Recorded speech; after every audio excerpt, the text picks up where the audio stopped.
Hello, fellow YouTubers. Welcome to YouTube Gaming Community, episode number 213. I'm your host, Trouble8385. So, today we're going to talk about our topic is from Because Video Games, are Let's Players illegally paid by game companies? Now, anytime a gamer gets paid in any way, shape, or form to talk, play, anything to do with video games, on YouTube, it is a controversial thing. There's people who like it. There's people who are against it. People believe it ruins the community. Other people believe it doesn't matter. But in this case, a game company basically paying a YouTuber to, again, give a good review to their product. Now, for game companies, this is nothing new. Again, in video game journalism, video game websites, they have put pressure and done things over the years to these sites or advertising and stuff to ensure they get a good review on their game, to try to put the perception out there that the product is better than it really is. So it makes completely sense that they do it on YouTube. It is known, again, if you're part of a network, you'd probably know this more, that certain networks have things where, hey, you know what? Here's a list of if you will get paid by these people if you want to talk about their game. And here's how long it's going on. And there it is. Some networks have that. But in this case, it's game companies approaching gamers. Like Activision, for example, there's the bigger Skyliner people on YouTube. They send them the next wave of figures, and they invite them to all the big Skyliner stuff because it helps their product. They're not exactly, paying for their good review of it because in this case they're already fans of it. But when a video game company and in the video game company, I'm not so going to blame. But here, let's go to the YouTuber side, because this is where the big thing comes. I don't have a problem if somebody can get paid reviewing a video game. There's just two things, to me, they need to do. Number one, be upfront about it. Be upfront that, hey, this company is paying me to promote their product. Put it up front. Now, since the Microsoft debacle, more companies want that up front to tell people that they're being paid by them. So they doesn't happen to them what happened to Microsoft's debacle not that long ago. And the second thing is, if you're going to get paid to play a game, it should be a game that you love. I don't know why you'd want to get paid to be positive about some game that you don't like. But again, to think the AVGN, Angry Video Game Nerd, is celebrating its 10th anniversary, and basically, one of the oldest video game people of YouTube, that YouTube as a whole is still relatively young, and there are a lot of changes coming, and this is one of them, that eventually either they were going to fight people making money off their product, or they were going to use them to their advantage to sell their product. And so, what do you think about Let's Players being paid by game companies to review their game or be positive about it? I mean, there's always been, for a while now on YouTube, there's always been the why don't you try out our product and review it kind of thing. But now they're getting to the point of reviewing it and being positive or talking about their game a lot. Now, while we're on the side of YouTube, I want to talk about YouTube creators. Link below for their video called YouTube Announcements at VidCon 2014. You may have not seen this, but YouTube did make some announcements at VidCon this year. The first announcement they made was the YouTube Creator Studio app, which is out on Android and iOS right now. And basically, it is what YouTube doesn't do, the YouTube app, which is in a lot of cases worthless, to be quite honest, in my opinion. But in this case, the Creator app allows you to see how many views you've had, whether it be last week, last 28 days, last 3 months, last year, a lifetime. Subscribers, same way. Of course, if you're someone who makes money or earnings or whatever, that's there too. And then you can reply to comments, edit your videos, all from the app. I still think the app needs a little work on, but to me, if you merge this with the YouTube app where you can, do all the regular YouTube stuff, this would make sense. But this is built for creators. It's a step in the right direction. It is in this video, briefly, but it's not entirely where they need to go. You need to build an app where I can do anything I want to do as a creator. I hate the word creator, but anybody who makes videos on YouTube should be able to do anything. You're able to answer comments through this, something you couldn't do on the YouTube app. But also in this video, they also show off some other features coming up. One of them is basically fan subtitles for your video. where a fan submits a subtitle for the video or a part of the video, and you could, and as the person who owns the video, you could either approve it and have it put on the video, or you could just disapprove it. A kind of cool way for fans to interact with videos. They're also going to have cards you can make at the end of videos, like for example, maybe you have an album on iTunes or whatever you want to direct it to. You could do that if you're interested. They're going to have the donation thing. It is what it is. There used to be a time when I said all money's bad, but let's be honest here. If you have the fan base who's willing to donate to you or buy your product, more power to you. Teaching along. Here's my thing.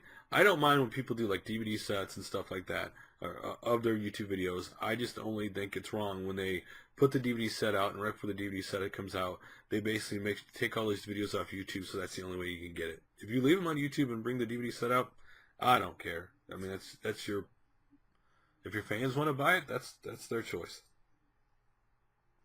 They also they had a bunch of little things in here interesting to see that they're going to be implementing in the future for YouTube, and they want to make the desktop and the mobile device and your tablet all streamless, where you can do the same thing. But again, the Creator Studio is in the right direction. It's just not there yet. So let's get into other videos out there in the community. The next one is from Retro Revenge, 8-Bit World Cup Fever. Retro Revenge Season 1, Episode 4. So basically these two guys are playing against each other. And right now one guy's down by a couple games to the other guy. And they're playing, of course, World Cup. Good old NES game. So if you want to see him play and see who wins, definitely check it out. It's definitely a very entertaining video to see two guys who are trying to be competitive and who can beat the other one.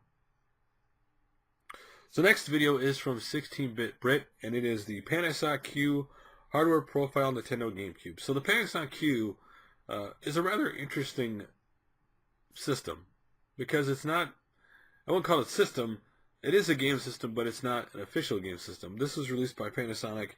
It is a Nintendo GameCube, but it also has a DVD drive in it, so you could play DVDs on it. So it is interesting. It looks silver, and actually looks really cool, the silver color. But if you've never seen this or want to learn more about it, definitely check out his video. But this time around, we're going to do a pilot video. It is from BitSocket. It is BitSocket TV Pilot. So the best way to describe this is basically people who love video games. And in this episode, they're talking about platformers. And we're talking all the way from like the Commodore to like, PlayStation 2. We're talking, platformers. Actually newer, like Rayman Legends will be the newest one they talk about. So if you love platformers, definitely check it out. They also have a cool little game comedy skit that appears a couple times throughout the video. They also have where they both play through Mario Brothers blindfolded, where the other guy has to direct them and to see how far they go. And then the last coolest thing they do in the video is they have a guy from BBC One try to beat their fastest time on Sonic the Hedgehog. So if you're interested in that, definitely check it out. It was a lot of fun to watch. And our next one is from RetroDave Nintendo, Rarest Nintendo NES Find Ever, Discovery of an M82 Shop Demo Unit, Kiosk Games in a Loft. So for those who don't know what the M82 unit was from Nintendo, it was basically a demo unit that could have multiple cartridges. Is it up to 12 cartridges, I believe, in it? And they were basically demo units, so you could play the games. Now, they could play the regular games, but then there were, I believe it was the Famicom version, that actually had specially made games for the actual thing to put in instead of the regular carts. But in this case, he found these specially games made for these carts, and shows them off in the video. Really cool. Something you're rarely ever going to see or ever find in the wild ever. That they're just not very often you're going to run into anything with the M82. And next up is Lazy Game Reviews Custom Game Boy Advance by 8-Bit Evolution. So this custom Game Boy Advance by 8-Bit Evolution is painted in green and has Yoshi eggs in the corners, because basically a Yoshi colored Game Boy Advance that, unlike the original, is backlit and can play Game Boy Advance games, Game Boy games, and looks really cool. So if you want to see, they also made other changes to the system, and you'd have to check out the video, and it's really cool. Again, it is cool when these companies or people go out and they fix some flaws with the system, like the Game Boy Advance. It wasn't backlit, and if you don't want to get a Game Boy, as Advanced SP, this would be an option for you.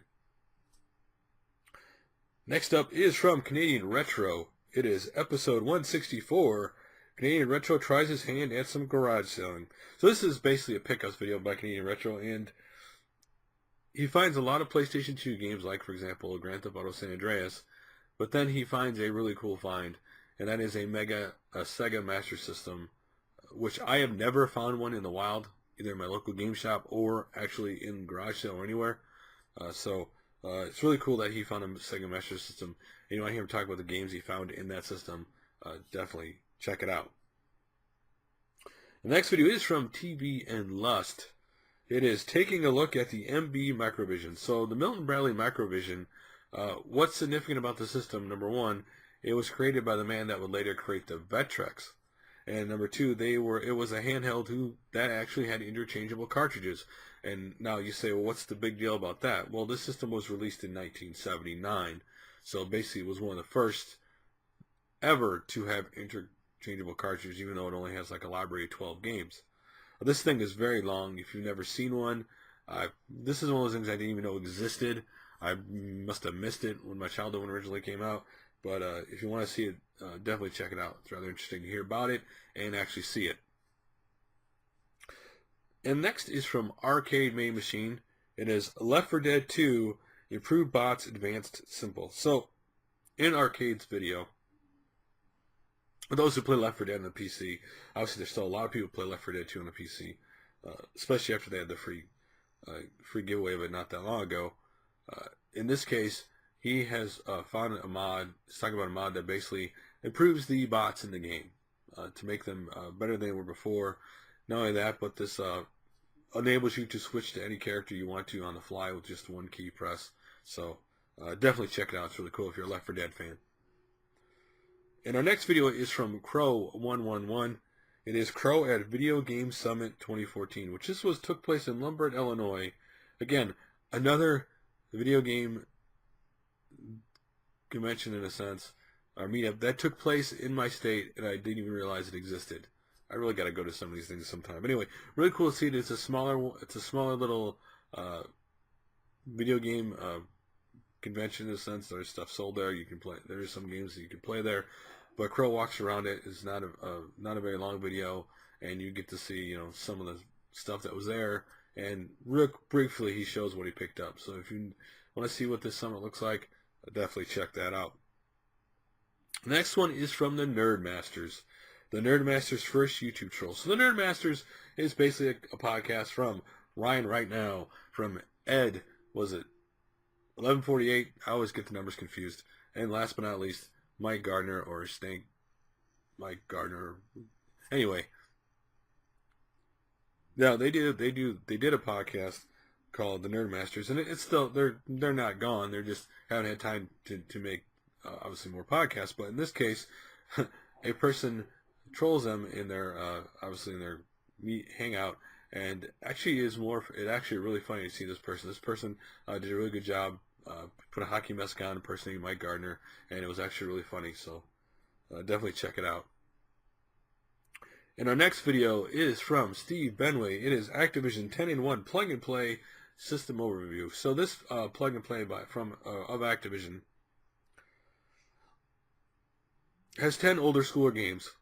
Older schooler is not a word. Old school games, for example, River Raid, Pitfall, games like that. So if you're definitely interested, definitely check it out. And the last video, like always, is about a homebrew. And I've kind of talked about this homebrew before, but this time it is from Games81. The new Super Nintendo game first look, Sydney Hunter and the Caverns of Death. Now, first of all, Sydney Hunter, Collectorvision is doing games on Sydney Hunter for the Intellivision right now, for the Dreamcast, Super Nintendo, NES, among others.